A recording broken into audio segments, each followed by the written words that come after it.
Most people already know the answer to this. Doomscrolling is the problem. Everyone knows it. Therapists point at it. Productivity channels make videos about it. You added it to your list of things to cut back on sometime in the last 2 years. The obvious villain. Nathan would agree with you. He's 31. He works in marketing at a tech startup in Austin. He earns well, reads widely, tracks geopolitics and technology and culture. He doesn't binge-watch shows. He considers that a kind of passivity he doesn't have time for. When something breaks in the world, Nathan already knows. He's the person in the room who already knows. On Friday evenings, Nathan picks up his phone. Jamie is also 31. Same city, similar job, similar salary. She manages projects at a consulting firm. On Friday nights, she opens Netflix. 3 episodes, sometimes 4. Occasionally an entire season across a weekend. She knows it's probably not the most productive use of her time. She'd say that herself. Same age, same city, same level of exhaustion after the same kind of week. One different choice. Saturday morning, both of them wake up. Something is different between them. Not dramatically, not obviously, just quietly, in a direction that compounds over months. Most people who hear this already have a verdict. Nathan is the problem. But here's what almost nobody is running the actual numbers on. Nathan isn't passive. He's engaged. Every swipe is a micro-decision. Every post is a new piece of information. He's connected to what's happening, to conversations, to culture, to the world. Jamie watched fictional characters make fictional decisions for 3 hours and called it an evening. That's the intuitive read. That's where most people land. And the data says something completely different. Let's start with the machine running Nathan's Friday night. In 2006, a developer named Asa Raskin built a small piece of code he called the infinite scroll. The problem he was solving was real. Clicking to the next page pulled users out of their flow. It created friction. He removed it. The feed became continuous, endless. No bottom, no finish line. He solved a navigation problem. And he created something else entirely. Raskin later calculated that his feature generates approximately 200,000 extra hours of scrolling every single day.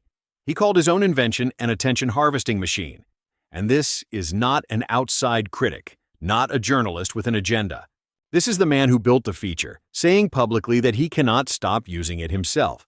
Because what Raskin actually removed when he removed friction, what he took away, was stopping cues.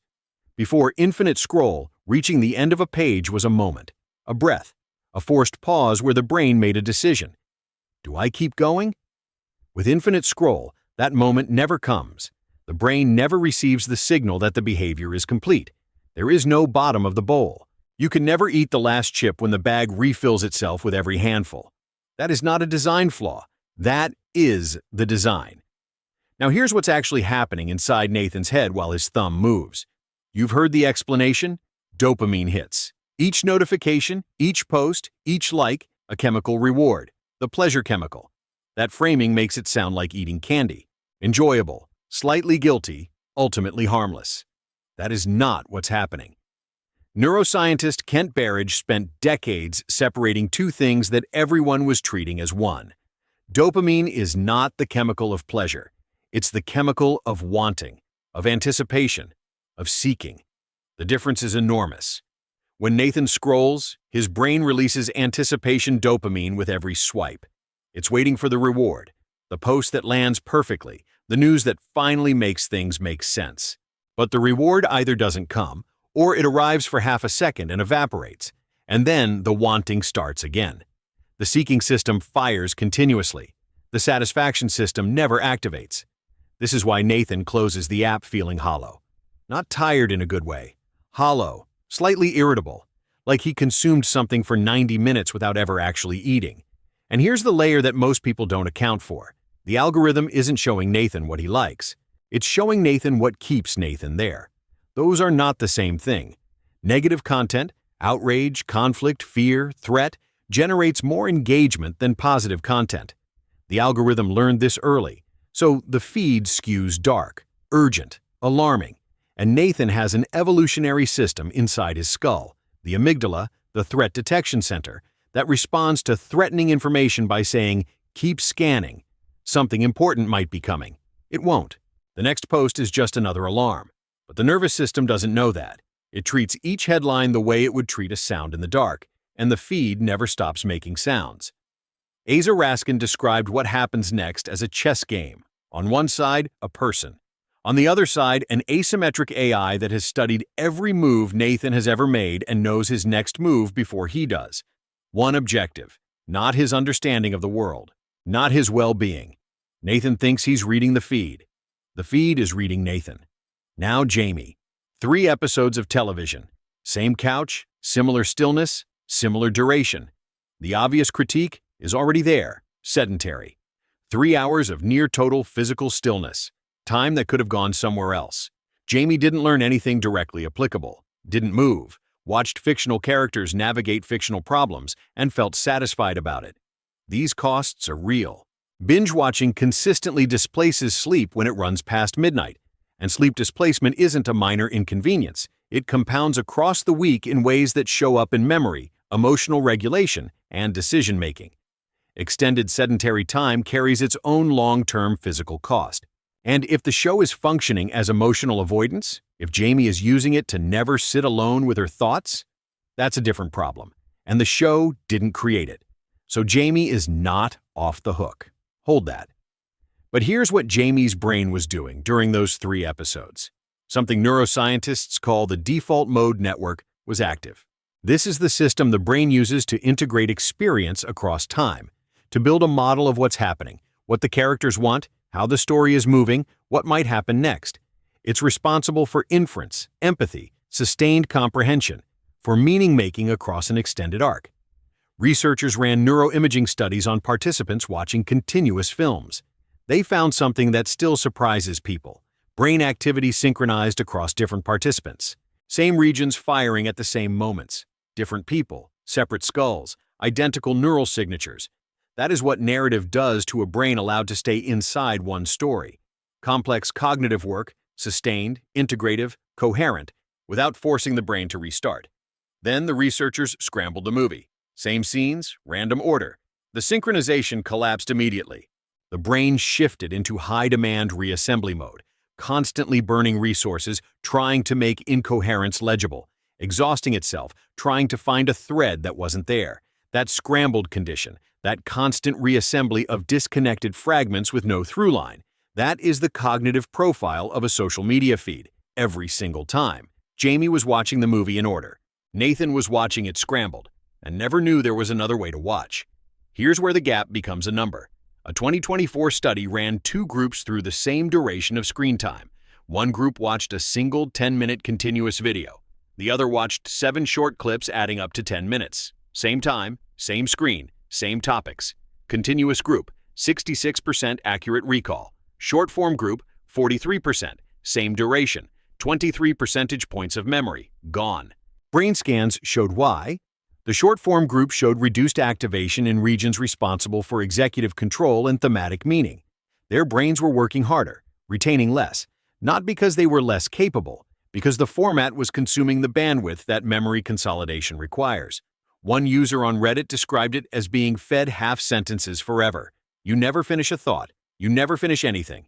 Jamie finished something. 3 times, actually. But here's what that means for Monday morning, not just Friday night. Every time Nathan moved from one post to the next, his brain performed 2 cognitive operations. It shifted its goal. Then it loaded the mental rules for the new content: a political headline, a recipe, a meme, a tragedy, a sports clip. These aren't just different topics. They're different emotional registers, different processing architectures, different demands on the parts of the brain responsible for meaning-making. Sophie Leroy at the University of Minnesota documented what happens during each one of these transitions. She called it attention residue. When you leave one thing for another, part of your cognitive resources stays behind, stuck, unable to release. In a normal work environment, a single interruption costs 23 minutes and 15 seconds of full recovery. Not to find your place, not to catch up, to recover the quality of attention you had before the interruption. 23 minutes per interruption. Nathan isn't experiencing one interruption. In 90 minutes of scrolling, he's experiencing dozens of context switches. The residue never clears. It accumulates. And the accumulated cost is not just fatigue, it's functional. People managing multiple digital streams show an effective drop of 10 IQ points during that state.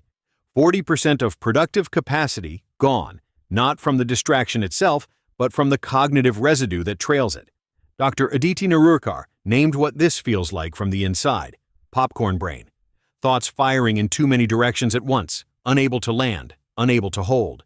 And once you're in that state regularly, the physical world, which is slow, which requires patience, which doesn't refresh every 2 seconds, becomes genuinely unbearable. Not annoying. Unbearable. That's not a mood. That's a trained neural pattern. And every Friday night trains it a little more. Here's what Nathan still doesn't know about what he's actually doing on Friday nights. He thinks he's using a product. He's the consumer, the feed is the content, the company is the service. That's the intuitive frame, and it's structurally wrong. Shoshana Zuboff, in The Age of Surveillance Capitalism, names the actual structure. In industrial capitalism, companies took raw materials from nature and made them into commodities. In surveillance capitalism, the raw material is human experience itself. Your behavior, your attention, your emotional state. These are scraped, translated into behavioral data, and fed into prediction machines. The feed isn't the product. The feed is the extraction mechanism. When Nathan opens the app, he is not the customer. He is the supply chain. Meta ran internal studies on what its platforms were actually doing to people. Whistleblower Frances Haugen made those documents public. The findings were specific. 13.5% of teenage girls said Instagram made suicidal thoughts worse. 17% said it made eating disorders worse. And Meta identified a threshold they called severe problematic use. The clinical point at which a user literally cannot stop themselves from opening the app. Their own estimate, their own research, their own internal number. 3.1% of users, not struggling occasionally, not using it more than they'd like, clinically unable to stop. When internal safety teams proposed features to reduce this dependency, those proposals were regularly deprioritized, not because they wouldn't work, because they would, and that would mean less engagement.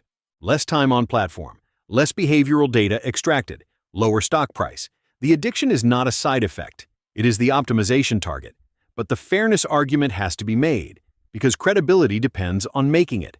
Not everyone who scrolls is Nathan. Some people genuinely find community, shared experience, and real information through social media. For people who are geographically or socially isolated, these platforms provide connection that doesn't exist otherwise. That's real. For certain kinds of cultural conversation, the feed is faster and more diverse than anything that came before it. That's also real. And not everything about binge watching is cognitively safe. The narrative continuity doesn't make it a virtue. Enough of it at the wrong hours, around the wrong habits, in the wrong life context, can function as avoidance, sedation, or isolation dressed up as rest. Jamie is not automatically winning here. The real enemy in this comparison is not Nathan's phone or Jamie's streaming account. It's choosing either one without knowing what you're actually trading. Go back to Friday night. Nathan and Jamie. Same city, same exhaustion. One choice. One of them spent the evening in front of a machine that was playing a chess game against her nervous system, optimizing her emotional state not for her benefit, but for her continued presence on the platform. One of them spent the evening watching a story move from beginning to middle to end, letting the brain do the kind of sustained, integrative work it was built to do. The verdict is not that binge watching is good. The verdict is that it is a fundamentally different category of problem. At its worst, binge watching displaces time. Those hours are gone. That is a real cost, but it is a recoverable cost. You can sleep in, you can choose differently, you can compensate. The hours disappear. The machinery stays intact. At its worst, doom scrolling doesn't displace time. It trains the machinery. It takes the neural circuits responsible for sustained attention, the ones required to read deeply, to hold a difficult conversation, to stay with a problem long enough to actually solve it, and conditions them toward abandonment. Every swipe is a repetition. Every session is a training session. What gets trained is the reflex to leave one stimulus before it resolves, in pursuit of the next one. Jamie is losing time. Nathan is losing something harder to get back. The conditional verdict matters. If you're going to spend 2 hours on a screen tonight, those 2 hours are not equivalent. 3 episodes of something you actually chose is not the same as 2 hours of infinite scroll. One respects the architecture of your attention. The other was specifically engineered to dismantle it, and has been doing so quietly every Friday night for years. The real question isn't which app you open tonight. It's whether you're actually choosing it, or whether something already knew you would.